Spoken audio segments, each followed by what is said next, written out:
Yep, that's me. You're probably wondering how I got in this situation. Well, let me take you back to the beginning.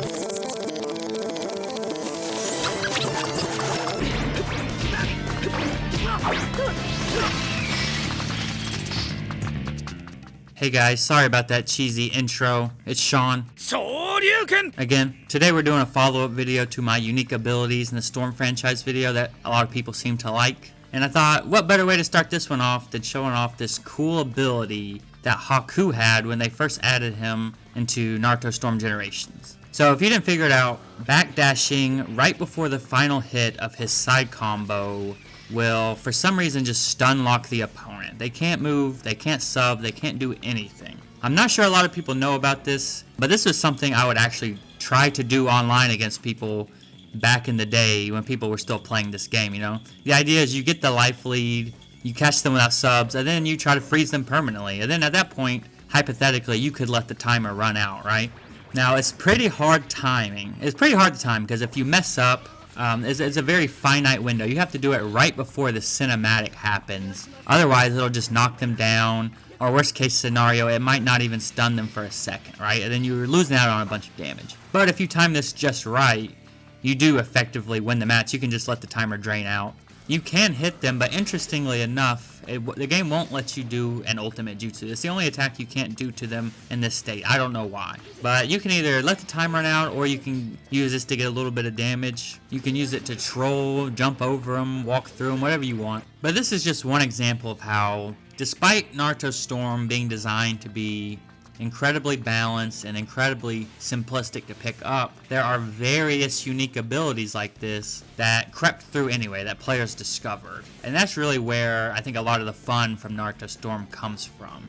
It's not the system mechanics that make this really fun, it's the things like this that players discover on their own that make the game worth playing. So today we're going to go through a bunch more of these that I know that other people have discovered. So without further ado, let's get into it. Okay, so this one works very similarly to Haku's, where, for some reason, don't ask me why, Choji can just eat the opponent. Yeah, he can just take them into his body, walk around, do whatever he wants, they're just gone, right? The way this works is similar to Haku's, except maybe it's even a little easier, maybe it's a little more practical, honestly. You do your air combo, and during the third and final hit of Choji's air combo, if you spark dash right at the right second, he will just absorb them into his body. This one is actually well known by the Naruto Generations community, and they call it Chomui in reference to Obito's Kamui, where he absorbs you inside his little world. This is actually legal in competitive play. And if the Choji player lands this while they have the life lead, it's actually an automatic victory. The players consider this a win. If the other player has the life lead, then the Choji player gets to charge up for like 5 seconds or whatever. They get their assist recharge, but then they have to spit the opponent out. They can't keep them in there forever unless they have the life lead. Now, that said, I had a lot of trouble landing this, but this was also my first time attempting this. I'm sure, if you were practice a lot, you can make this happen a lot more consistently. And the fact it's legal means this could, be a legitimate play style in the Naruto Generations community.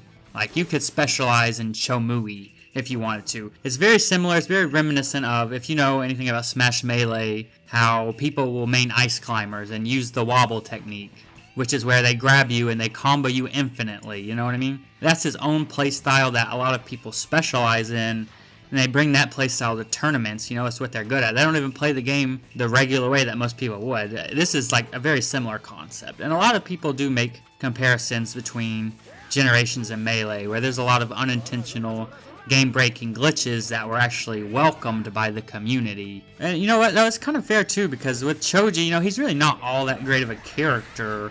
Compared to the top tiers, he's not super viable. And that's how, again, with the ice climbers, they're not, from what I understand, all that good without the wobble technique. You really need that glitch to make them viable. So this actually earns Choji a spot in competitive Generations because the players embrace it. And I think that's great. Alright, we're going back in time for a second here, back to Storm 2. This is a really old school glitch that Taka Sasuke had that you might know of, where if you're just punch in the air, whether it hits or not, Sasuke is going to teleport right to the opponent to finish the combo. It doesn't matter how far away he is, it doesn't matter what's in his way, if you press circle enough times to the point where he gets to that part in the string, he will just pop up on you randomly, instantly. Now, obviously, this doesn't really have, like, competitive viability. I don't know why you would, be using this in a serious match, It's gimmicky. Maybe you'll get their last little bit of health off of them using this if they don't expect it. One thing I like to do is use this on the Uchiha hideout because this is the only map in Storm 2 that has some kind of obstacle in it. So, you go up to the chair, you hide behind the chair, and you just mash circle, ideally where they can't see you, and then, at some point you're just going to teleport right to them. You're going to teleport right past the chair and hit them. So, that might be the only realistic use for this thing, but it is cool. Okay, then he also has really unique Chakra Shuriken. CC2 is known for giving Naruto and Sasuke unique Chakra Shuriken. You press triangle square is a special projectile. Sasuke's is this long string of Chakra Shuriken. He says lightning blade transformation, and he just lights you up. And that alone is really unique and really cool, but it's not why he's on this list. I'm mentioning this because once they nerfed it in Storm 3, they gave him regular Chakra Shuriken, but his air momentum stayed the same, so you could use his new Chakra Shuriken to just fly around. And then you combine that with the fact that in Storm 3 they added double jumps. And, Sasuke players were just in ranked or whatever, flying around, super high in the sky, just bombarding you with Chakra Shuriken. It kept them out of your range. Like, you can't really get to them, they're so high up in the air, I mean, it looked ridiculous, but this was actually a lot more practical than the combo teleport could have ever been. And it works with both Taka Sasuke and Heavy Sasuke. Okay, you guys know this list wouldn't be complete if I didn't talk about puppets at least once. But I'm telling you, this one is especially perplexing. Any puppet, for some reason, can summon a lightning kunai from their toolkit as long as they have the up item, the guard break pill, available. I'm not a puppet player, so I don't necessarily fully understand the mechanics of how this works. But essentially you would press guard, counter at the same time, and throw an item while doing the guard break tool. And something about this combination of inputs will just summon a lightning kunai out of their toolkit. Don't ask me how or why. I do not understand this one. I don't know how this one slipped through CC2. The lightning kunai is typically a story mode only item. Okay, it's something you could buy from the ninja tool shops in the open world. You bring it to help you win a boss fight or whatever. I don't know how this got into the toolkits of the puppets, but they're already broken, so this one just seems extra. Just what? I mean, I don't know. Yeah, insanely broken. The opponent, if they get hit by this, they can't sub. So typically, anytime you get hit by this, you're going to take an ultimate. That's what they like to do. They like to hit you with this, and they're going to hit you with an ultimate. You're going to lose like 50%. Super broken. Now in Storm 4, remember that the ninja tools were numbered. So you had 2 guard break pills per match. So that means they could only use this twice per game. Here in Connections, when the Connections came out, and this was still in the game because it has been patched out, it's just craziness that they could use it for the entire duration of the game, And this is honestly one of the best items there has ever been in Naruto Storm, One of the most valuable items for story mode. But yeah, leave it to puppets to just find the most mind-boggling exploits in the game. And shouts out to Ahmadaholic here, Ringsy, my puppet master friend who gave me this footage. Check out his channel, I'll link it below. He's a puppet master, which means he knows all the glitches and exploits. Watch out for this guy online. Okay, so sticking with Storm 3 for a moment, this is the game that introduced instant awakenings for the first time. So now players could awaken on the spot by flicking the analog stick, depending on your character. Alongside the normal properties of your character's awakening, the stat boost, the change in forms, whatever, you lose access to your supports, but in exchange you have new abilities mapped to L1 and R1. And these all were very unique. They depended on the character. Some were just attacks, but then you had moves like Might Guy's Gate of Opening, and he already loses health in his awakening, but this would substantially increase the health loss in exchange for an even bigger boost in stats. So he got incredibly strong in this form, to the point where he could kill you in like 2 combos. Neji, when he awakens, his attacks will all start draining your chakra, so you lose chakra every time you get hit by him. Onoki had a cool ability where he could either boost his speed with one ability or boost his attack with the other. He could swap between being fast and being strong. But the instant awakening I really want to talk about is Konan.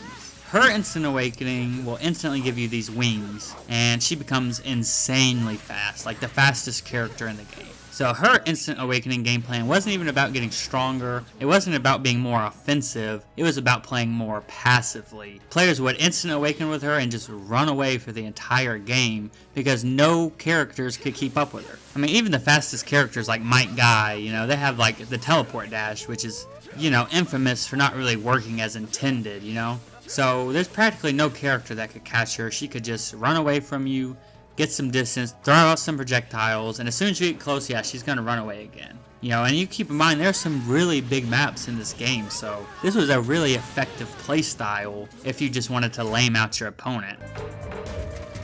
Okay, so this one on the list is an example of unique abilities that were clearly intended. Storm has a priority system, like many fighting games, regarding like projectiles and the way they interact. So any 2 basic projectiles that hit each other will just blow up, they'll disappear, just a clash, they're gone. But CC2 references the lore of Naruto by giving certain projectiles priority, depending on how strong they are in the show. So in particular, like any Amaterasu attack is going to beat any other projectile, just like it would in the show, you know. In Naruto, we see the black flames putting out normal fire.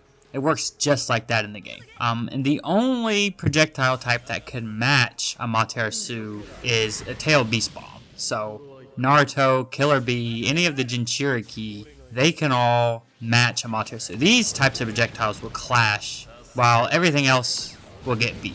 But there is one character who even scales above all of that. So if you pick Baryon Mode Naruto, his projectile beats any Amaterasu attack. It doesn't even clash with it, it just goes right through it. And it beats any other tailed beast attack. So he's at the very top, he reigns supreme. It's a very cool little reference that CC2 put in, and alongside these big explosive ultimates that they started adding in Storm 4, it really calls back to games like Dragon Ball Z Budokai and even Sparking Zero, where how strong a character is in the show has a big impact on how strong they are in the game. Alright guys, that's all I've got for this one. Drop me a like if you learned anything new, or if you thought any of these unique abilities were super interesting. Drop me a comment if there's any cool abilities I missed that you know of, and let me know what your secret technique in the Storm series is. I'll see you in the next one.